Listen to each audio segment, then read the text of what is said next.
જય શ્રી કૃષ્ણ મિત્રો, સનાતની જેની ચેનલમાં આપનું હાર્દિક સ્વાગત છે.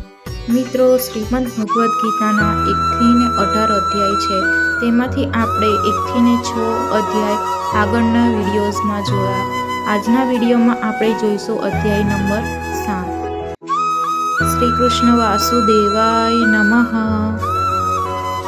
શ્રી કૃષ્ણ ભગવાન બોલ્યા, હે પાર્થ, અનન્ય પ્રેમથી મારામાં ચિત્તને પરોવનાર તથા અનન્ય ભાવથી મારે પરાયણ થઈને યોગમાં જોડાયેલો તું જે રીતે સંપૂર્ણ વિભૂતિ, બળ, ઐશ્વર્ય આદિ ગુણો સહિત સૌના આત્મરૂપ મને વિના સંશયે જાણીશ, એને સાંભળ. હું તારા માટે આ વિજ્ઞાન સહિત તત્વજ્ઞાનને સંપૂર્ણપણે કહીશ, જેને જાણીને સંસારમાં ફરી બીજું કશું પણ જાણવા લાયક શેષ નથી રહેતું. હજારો માણસોમાંથી કોઈ એક મને પામવા માટે પ્રયત્ન કરે છે, અને એ પ્રયત્ન કરનાર યોગીઓમાંથી પણ કોઈ એક મારે પરાયણ થઈને મને તત્વથી એટલે કે યથાર્થપણે જાણી શકે છે. પૃથ્વી, જળ, અગ્નિ, વાયુ, આકાશ, મન, બુદ્ધિ અને અહંકાર, આ પ્રમાણે આ 8 પ્રકારે વિભાગ પામેલી મારી પ્રકૃતિ છે.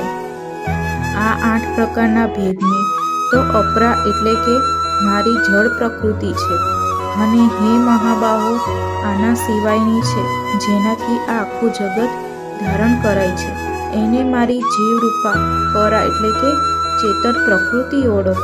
હે અર્જુન, તું એમ સમજ કે સઘળા જીવો આ બંને પ્રકૃતિઓથી જ ઉદ્ભવનારા છે, અને હું આખાય જગતનો પ્રભવ તેમજ પ્રલય છું, એટલે કે સકળ જગતનું મૂળ કારણ છું. હે ધનંજય, મારા સિવાય બીજું કોઈ પણ પરમ કારણ નથી. આ આખું જગત દોરામાં પોરવાયેલા મણિઓની પેઠે મારામાં ગૂંથાયેલું છે. હે કૌંતેય, હું જળમાં રસ છું, ચંદ્ર તેમજ સૂર્યમાં પ્રકાશ છું, બધા વેદોમાં ઓંકાર છું, આકાશમાં શબ્દ અને પુરુષોમાં પુરુષ તત્વ છું. હું પૃથ્વીમાં પવિત્ર એટલે કે શબ્દ, સ્પર્શ, રૂપ, રસ, ગંધ વડે આ પ્રસંગે એમના કારણ એવી તન્માત્રાઓનું ગ્રહણ કરવાનું છે. એ વાતને સ્પષ્ટ કરવા માટે એમની સાથે પવિત્ર શબ્દ જોડવામાં આવ્યો છે. ગંધ અને અગ્નિમાં તેજ છું, તેમજ સમસ્ત ભૂતોમાં એમનું જીવન છું, અને તપસ્વીઓમાં તપ છું. હે પાર્થ, તું સર્વ જીવોનું સનાતન બીજ મને જ જાણ. હું બુદ્ધિમાનોની બુદ્ધિ તથા તેજસ્વીઓનું તેજ છું. હે ભરતવંશીઓમાં શ્રેષ્ઠ, હું બળવાનોનું આશક્તિ તથા કામનાઓ વિનાનું બળ એટલે કે સામર્થ્ય છું, અને સૌ જીવોમાં ધર્મને અનુકૂળ એટલે કે શાસ્ત્રને અનુકૂળ કામ છું.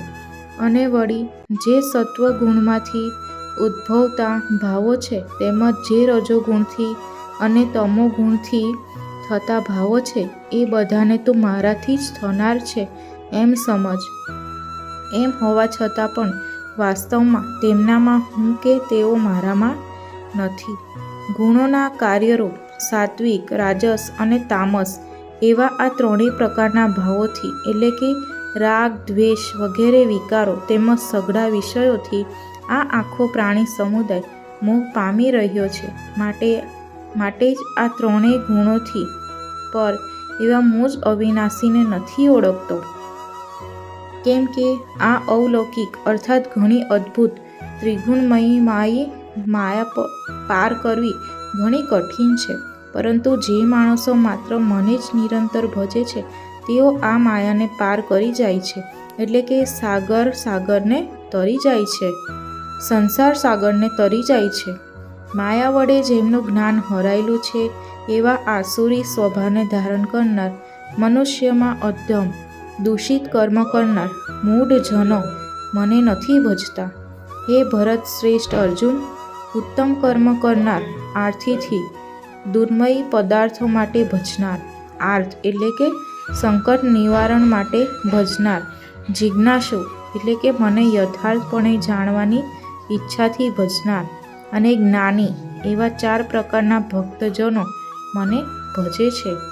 એમનામાંથી હંમેશા મારામાં એકાત્મ ભાવે સ્થિત અનન્ય પ્રેમ ભક્તિ રાખનાર જ્ઞાની ભક્ત ઘણો શ્રેષ્ઠ છે, કેમ કે મને તત્વથી ઓળખનાર જ્ઞાનીને હું અત્યંત પ્રિય છું અને એ જ્ઞાની મને અત્યંત પ્રિય છે. આ બધાય ભક્તો ઉદાર એટલે કે શ્રેષ્ઠ છે, છતાં એ સર્વેમાં જ્ઞાની તો સાક્ષાત મારું સ્વરૂપ જ છે એવો મારો મત છે, કેમ કે એ મારામાં જ મન તથા બુદ્ધિ રાખનાર જ્ઞાની ભક્ત અતિ ઉત્તમ ગતિ સ્વરૂપ એવા મારામાં સમ્યક રીતે સ્થિત છે. ઘણા જન્મો પછીના અંતિમ જન્મમાં તત્વજ્ઞાન પામેલો માણસ સર્વકાય વાસુદેવ જ છે, એટલે કે વાસુદેવ સિવાય બીજું કશું છે જ નહીં. એના ભાવે મને ભજે છે એ મહાત્મા ઘણો દુર્લભ છે. અમુક ભોગોની કામના વડે જેમનું જ્ઞાન હરાઈ ચૂક્યું છે એ માણસ પોતાના સ્વભાવથી પ્રેરાઈને અમુક નિયમને ધારણ કરી, એટલે કે દેવતાની પૂજા માટે જે નિયમ લોકમાં પ્રસિદ્ધ હોય તે નિયમને ધારણ કરીને અન્ય દેવતાઓને ભજે છે, એટલે કે ઉપાસે છે. જે સકામ ભક્ત જે દેવતાના સ્વરૂપને શ્રદ્ધાથી પૂજવા ઈચ્છે છે તે ભક્તની શ્રદ્ધાને હું એ જ દેવતા પ્રત્યે દ્રઢ કરું છું. એ માણસ એ શ્રદ્ધાથી યુક્ત થઈ એ દેવતાનું પૂજન કરે અને એ દેવતા પાસેથી મારા વડે જ વિધાન કરેલા એ ઈચ્છેલા ભોગને નિસંદેહ પામે છે. પરંતુ એ અલ્પ બુદ્ધિજનોનું એ ફળ નાશવંત હોય છે, તેમજ એ દેવતાઓને પૂજનાર જનો દેવતાઓને પામે છે. જ્યારે મારા ભક્તો ભલે ગમે તેમ ભજે, છેવટે તેઓ મને જ પામે છે. અજ્ઞાનીઓ મારા સર્વશ્રેષ્ઠ અવિનાશી પરમ ભાવને નહીં ઓળખીને અવ્યક્ત અર્થાત મન ઇન્દ્રિયોથી પર એવો મુજ સચ્ચિદાનંદ ઘન પરમાત્માને માણસની પેઠે જન્મ લઈને વ્યક્ત ભાવને પામનાર પામે છે. પોતાને યોગમાળા વડે ઢંકાયેલો હું સૌને પ્રત્યક્ષ નથી થતો, માટે આ અજ્ઞાની જન સમુદાય મુજ અજન્મા અવિનાશી પરમેશ્વરને નથી ઓળખી શકતો, એટલે કે મને જન્મ મરણશીલ સમજે છે. હે અર્જુન, પૂર્વ થઈ ગયેલા વર્તમાનમાં હયાત તથા ભવિષ્યમાં થનાર સર્વભૂતોને હું જાણું છું, પરંતુ મને કોઈ પણ શ્રદ્ધા ભક્તિ વિનાનો માણસ નથી જાણી શકતો.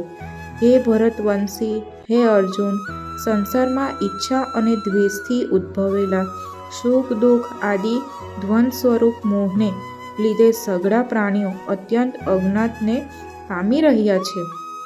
પરંતુ નિષ્કામ ભાવે ઉત્તમ કર્મોનું આચરણ કરનારા જે માણસોનું પાપ નષ્ટ થઈ ચૂક્યું છે, એ રાગ દ્વેષ સહિત દ્વંદ સ્વરૂપ મોહથી મુક્ત થયેલા દ્રઢ નિશ્ચયી ભક્તો મને સર્વ રીતે ભજે છે. જેઓ મારે શરણે જઈને જરા અને મરણમાંથી છૂટવા માટે પ્રયત્ન કરે છે, એ માણસો એ બ્રહ્મને, સમગ્ર અધ્યાત્મને તેમજ સંપૂર્ણ કર્મને ઓળખી લે છે. જે માણસો અધિભૂત અને અધિદૈવ સહિત તેમજ અધિયજ્ઞ સહિત સૌના આત્મ સ્વરૂપ અને અંતકાળે ઓળખી લે છે, એ મારામાં ચિત્ત પરોવેલા માણસો મને જ ઓળખી લે છે. અર્થાત જે રીતે વરાળ, વાદળ, પાણી અને બરફ એ બધાય જળ સ્વરૂપ છે, એ જ રીતે અધિભૂત, અધિદેવ અને અધિયજ્ઞ સર્વકાય વાયુદેવ સ્વરૂપ છે, એમ જેઓ જાણી લે છે એટલે કે પામી જાય છે. જ્ઞાન વિજ્ઞાન યોગ નામનો 7મો અધ્યાય સમાપ્ત. જય શ્રી કૃષ્ણ. મિત્રો, આજના વિડીયોમાં આપણે અધ્યાય નંબર 7નું શ્રવણ કર્યું. જો મિત્રો તમને વિડીયો પસંદ આવ્યો હોય તો લાઈક કરજો, શેર કરજો અને જો આપ આ ચેનલ પહેલીવાર જોઈ રહ્યા છો તો સબસ્ક્રાઈબ કરવાનું ભૂલતા નહીં, જેથી કરીને અમારી ચેનલના આવા જ અવનવા વિડીયો તમને મળતા રહે. તો મિત્રો, મળીએ હવે આના પછીના નેક્સ્ટ વિડીયોમાં. ત્યાં સુધી ધન્યવાદ. જય શ્રી કૃષ્ણ.